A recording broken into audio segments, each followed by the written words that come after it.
আসসালামু আলাইকুম, welcome back to my channel. আশা করি আপনারা সবাই ভালো আছেন। আলহামদুলিল্লাহ আমরা সবাই ভালো আছি। আজ বাগান থেকে এই লাস্ট জালি কুমড়াটাকে তুলে নিচ্ছি।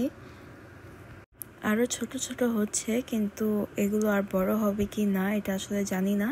কিন্তু আজকে এটা কেটে নিলাম, আজকে এটা দিয়ে একটা রেসিপি করব। সো ইলিশ মাছ আর বাগানের এই জালি কুমড়া দিয়ে একটা রেসিপি হবে। আমার প্রিভিয়াস ভিডিওতে আপনাদেরকে দেখিয়েছি কতগুলো ইলিশ মাছ কিনে আনা হয়েছে। সো ওইখান থেকে একটা ইলিশ মাছ নিয়েছি। এটাকে দেখুন কত সুন্দর দেখতে মাছটা।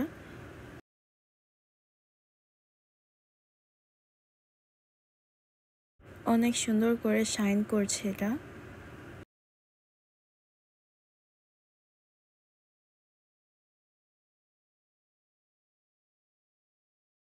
ইলিশ মাছটাকে পরিষ্কার করে নেওয়া হচ্ছে।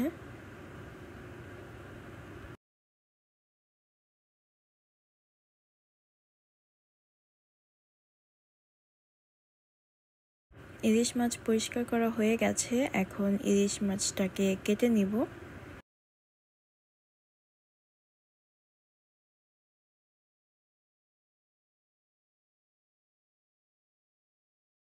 প্রথমেই এই মাথাটা কেটে নিয়েছি। এই ইলিশ মাছের ভেতরটা দেখুন কত সুন্দর। এখন বাকি টুকরাগুলো করে নিব।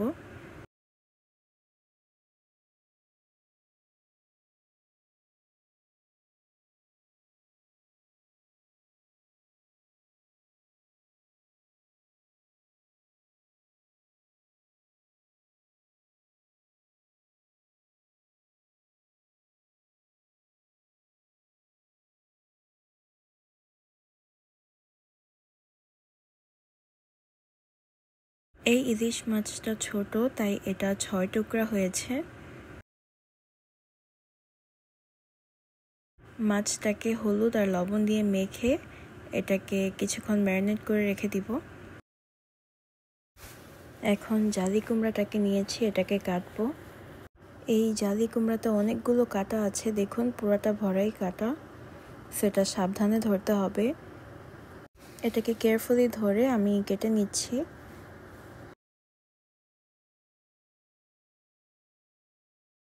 সো এটা খালি হাতে আর কাটা যাচ্ছিল না, তাই টিস্যু দিয়ে ধরে নেওয়া হয়েছে। এখন এটাকে আমি ছুলে নিব। এটাই ছিল আমাদের বাগানের লাস্ট জালি কুমড়া, সবচেয়ে বড় জালি কুমড়াটা যেটা ছিল। আর বাকিগুলো এখনো অনেক ছোট। ফল চলে এসে পড়েছে আর ঠান্ডাও চলে এসে পড়েছে। সো আই ডোন্ট থিঙ্ক আর গাছ বড় হবে। এখন জালি কুমড়াটাকে ধুয়ে নিচ্ছি, তারপর এটাকে কেটে নেওয়া হবে।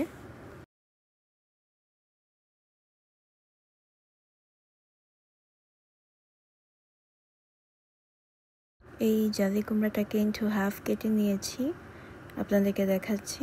মাশাআল্লাহ অনেক সুন্দর হয়েছে ভেতরটা।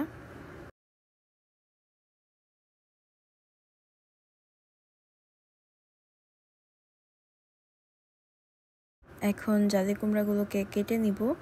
এটা বেশি ছোট করব না, এভাবে হাফ করে কেটে তারপরে এই সাইজের করে নিচ্ছি।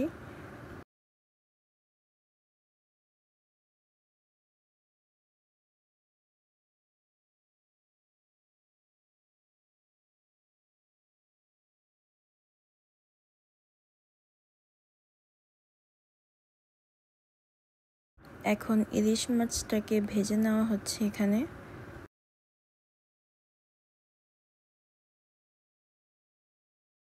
ইলিশ মাছটাকে উল্টে দেওয়া হয়েছে।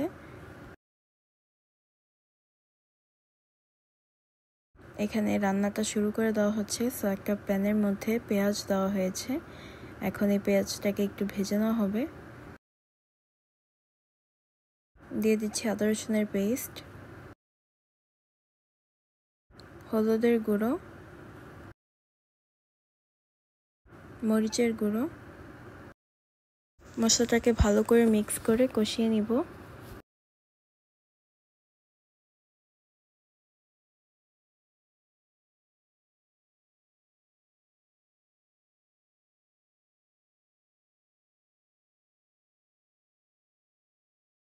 দিয়েছি স্বাদ মতো লবণ। অল্প করে একটু পানি দিয়ে দিয়েছি।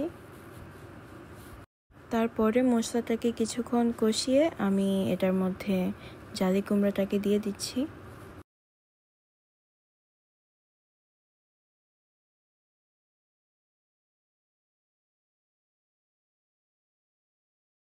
জালি কুমড়াটাকে ভালো করে মশলার সাথে মিক্স করে নেব।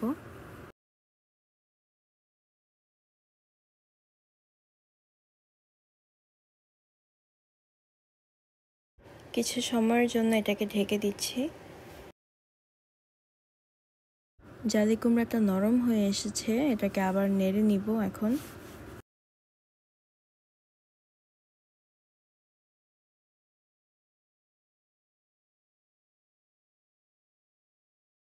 দিয়ে দিচ্ছি পানি। সিন্স এটা বাগানের সবজি আর টাটকা গাছে থেকে তুলে তারপর এটাকে রান্না করেছি, এটা বেশি সময় লাগেনি রান্না করতে।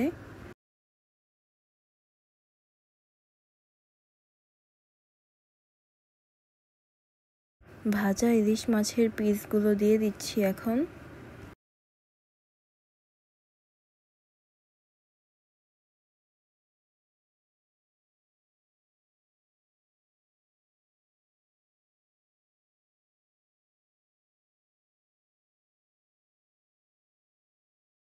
মাছগুলোকে একটু ডুবিয়ে দেওয়া হচ্ছে।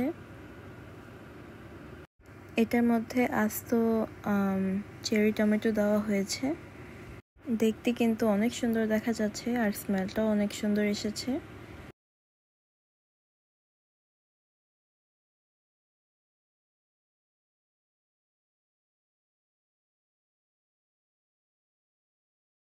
একটু নেড়ে নিব এটাকে।